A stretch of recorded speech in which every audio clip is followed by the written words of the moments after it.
સિહોરના ગ્રામ્ય પંથકમાં જોરદાર વરસાદ વરસ્યો। સિહોર સહિત ગ્રામ્યના ટાણા, વરલ, બેકડી, જાબડા, સખવદર, કાજાબદર, કનાડ, ખારી, મેઘવદર સહિતના ગામોમાં જોરદાર વરસાદ। વહેલી સવારથી ભારે પવન સાથે વરસાદ શરૂ થયો છે, જ્યારે મોડી રાતે પડેલા વરસાદથી નદીઓમાં પાણી વહેતા થયા છે।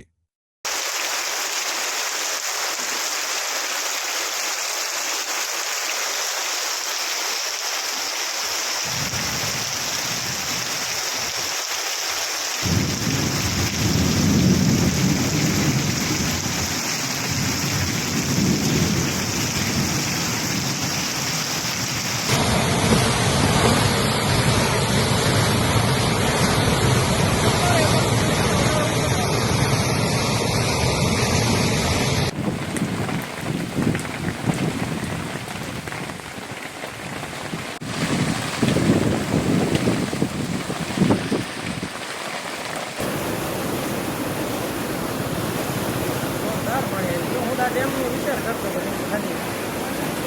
ભરાવા હોય તો